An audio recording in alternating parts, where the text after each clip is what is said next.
Laser therapy for pain is the subject here. Low-level laser therapy. I'll be demonstrating the laser that I use in my office. Laser finds its way into what my colleague Dr. Dan Murphy, and what I agree with and how I teach things in my office, is the essential 8. So it's a list of 8 things that is our polytherapy when trying to help humans become the best version of themselves from a physical, mental, emotional standpoint, getting the physiology of your body as best you can. Let's see how laser drops into that. Of course, we have chiropractic there as number 1. We have nutrition. We have supplements and exercise. Everybody knows those that we have to get into. Then we have to deal with sleep, stress. Laser falls into there. And then the last one is toxins. And what that means is reducing your toxin exposure on your own day-to-day level, which I've talked about in other videos. So there's our essential 8 things that we can do to optimize our health and wellness throughout our lifetime. And you can see that laser falls into that list. And that's what we're going to be talking about here. So I want to just talk very briefly of a couple of research articles to let you bring you back up to speed on how low-level laser therapy is now approved by the FDA for this kind of a laser for acute and chronic pain. And that FDA clearance means that scientists have been able to show utilizing this therapy has helped better than not utilizing this therapy, okay? And so we're going to get into that, and I've used it for 14 years in my clinic with wonderful, amazing results. And I have people find my office because I have this particular laser. Okay, so just a tiny bit of physiology and research. Red laser, this is a red laser because it's 635 nanometers. That's the wavelength. You don't need to know that. They increase the mitochondrial production of ATP while decreasing the production of free radicals. I mean, there's the physiology right there, right? So how do lasers work? You are made of a bunch of cells. All the human body is a big pile of cells. The cells differentiate a tiny bit. So you've got skin cells and muscle cells and immune system cells and blood cells and heart cells and gut cells. And all we are is just a big pile of cells. Each cell is like its own little city. It can manufacture all kinds of stuff and do things like contract a muscle or release glandulars and hormones or whatever it might be doing, right? We want that cell to be at its peak performance. So it needs blood flow, it needs activation, it needs communication. Well, it also needs the mitochondria on the inside to be cranking out energy. One of the things that lasers does is it increases the function of mitochondria. It increases the, now I'm going to bring back your high school and college physiology, it increases the activity of the Krebs cycle, which creates energy, ATP, energy in the cell, so that cell works better. And whatever that cell needs to do, it's going to do it potentially better. So that's what light photons from laser does. The increased ATP energy produced by lasers is used to make antioxidant enzymes. Very important. Oxidation is rust, that's bad.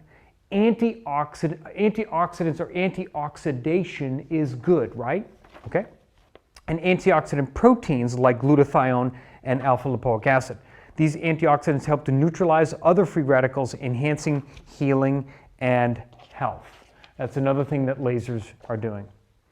This is a synopsis of a lecture by Ryan Maloney in 2009, taken by my colleague Dr. Dan Murphy. Lasers are a source of energy called photons. Now, how can light affect physiology? Not true, it's hokey pokey and what's going on? Well, step out into the sun and see what happens with that orb that's 93 million miles away, and it's not touching us, it's affecting us with electromagnetic spectrum and so forth. So it's affecting physiology, right? Photons are packets of energy. Wavelengths, I'm going to get into wavelengths just for a moment. Wavelengths below 400 nanometers have so much energy that they eject electrons off of an atom, and that's not good. That's called ionizing radiation. Wavelengths between 400 and 660 nanometers, this one is 635, enhance electron activity. It might bring them to a higher energy state or level, if you remember back from your atomic theory and so forth. So it doesn't knock them off, but it might enhance them, okay? And that's how they make their effects. So really smart people have figured out that this energy and this wavelength is enhancing atomic energy, which then affects your cells, which then affects your tissues and glands, which affects your body. This is a book by Dr. Norman Doidge. He is a medical physician, a 2015 book called The Brain's Way of Healing. Chapter 4 is Rewiring the Brain with Light. Here is a list of things that lasers, therapeutic lasers now, are used for. Alzheimer's, angiogenesis, autoimmune diseases, Bell's palsy, bone repair, brain injury and concussion, burns, cancer, cardiac disease, circulation improvement, collagen tissue repair, degenerative osteoarthritis, depression, diabetic ulcers, eczema, herniated discs, herpes, immune system, migraines, neonatal jaundice, neurological problems, nerve injuries, psoriasis, psychological problems, rheumatoid arthritis, scar tissue, shingles, stroke, tinnitus, traumatic brain injury, and wound healing. I will be doing a show on brain protocols with laser in the future, so you're going to see that, but we're talking about pain. Laser light triggers ATP production. This is out of Dr. Doidge's book. ATP production, which is why it can initiate and accelerate the repair and growth of healthy new cells. If we have a burn, a cut, a sprain, strain, tissue damage, how do we repair that tissue? Cells have to reproduce new cells. They have to divide and create more cells. If we can enhance that procedure, it's going to enhance healing. And that's exactly what he's saying here, including those that make up cartilage, bone, and connective tissue. This ATP can also be used by the immune system. Pretty cool. Laser light releases serotonin. Somebody ought to look into that. Applying low-level lasers to peripheral nerves can help them heal. Arms, legs, and all of those nerve consequences and injuries might be helped by laser. In my mind, Dr. George, medical physician, says every emergency room should have low-level laser for people with stroke or head trauma. This is interesting. We'll get into this one. Laser applications. The U.S. Food and Drug Administration, FDA, first granted a market clearance for low-level laser therapy in 2002. The study was a group of 50 patients treated with musculoskeletal neck and back pain. The laser was a 635 nanometer laser at 5 milliwatts of power. It was actually this particular laser. Applied for 3 minutes over the area of complaint one time. The laser group showed a 66% improvement in pain and range of motion as compared to the placebo group. One treatment for 3 minutes. The company that makes this one is Urconia. Urconia.com. You can look at their research and links and videos and so on and so forth. Urconia Corporation announced a new FDA clearance to market this laser for the relief of chronic nociceptive musculoskeletal pain, neck and back pain. Double-blind study, 255 people, good size, treated with laser had a 49% average pain reduction post-treatment protocol. No other therapies was used, so it was only laser. Keep that number in mind, 49%. That's a big chunk. Chronic pain now, chronic pain. For comparison, the space randomized clinical trial published in JAMA in 2018 compared using opioids and non-opioids for treating overall chronic musculoskeletal pain, okay? So this is a drug study in 2018 using opioids on some people and non-opioids on others. They had 119 people using opioids, 119 people using non-steroidal anti-inflammatories mainly. There was a 20% pain relief with the opioid group, 26% relief with the non-opioids, again, mainly non-steroidals. That's compared to in this other study, the 49% reduction of pain in the laser group, okay? The study with the drug group also implemented many adjunctive therapies such as exercise, physical therapy, and chiropractic care. So it wasn't just drugs that they gave these people. They also gave them these other things, PT, exercise, chiropractic, okay? Where this laser study did only laser. That's pretty interesting. Our previous clearances from the FDA have set us apart from the rest of the laser industry, says Charlie Shanks, VP of Erconia.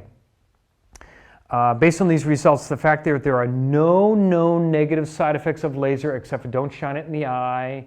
And the other thing is we don't use it on pregnancy just out of an abundance of caution. Okay? No negative side effects. It's non-addictive, and low-level laser therapy should be considered first with chronic musculoskeletal neck and back pain. I make the same suggestion that he does. So what I do in my office is I take my easy-to-use laser, I take the laser heads, I set up different frequencies. It always has the same power. It always has 635 nanometers, and then I shine it on different areas. Maybe I'll use it here for carpal tunnel. Maybe I'll use it on the tennis or golfer's elbow. Maybe I'll use it on various shoulder problems. I'll use it on neck pain lower, neck pain upper for headaches. Shoulder issues that I said. Maybe there's rib problems that I'll use it for. I'll put it on the lower back a lot for lower back pain, acute and chronic. I'll use it on hips. I'll use it on sciatica. I'll use it on knees and kneecap issues, ankle, foot. As I said, one of the first FDA clearances for laser was plantar fasciitis. And I'll use that. You'll see my other show that I did on that. So there's a various musculoskeletal pains and problems that this laser can be used for, and it's simple to do with no downside. I love the fact, and this is the reason I bought this laser that was not inexpensive. I got it because there's no downside in using it. You notice that I don't need eye protection with the class 3 laser. You do with a class 4, which is fine. A lot of people respond to a class 4 laser that generates heat. There's more power in it. But this one does not. Unless I'm doing anything around the eye, then I will use protective glasses. But other than that, there's no other protection that's needed. So if you are somebody that is suffering, that maybe has tried other therapies, that it hasn't worked, low-level laser therapy may work for you very well. It's worth a try. Again, there's no downside.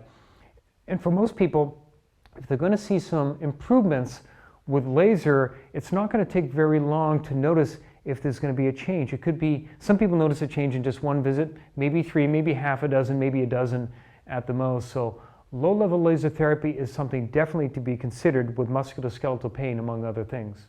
I'm Dr. Scott Fuller.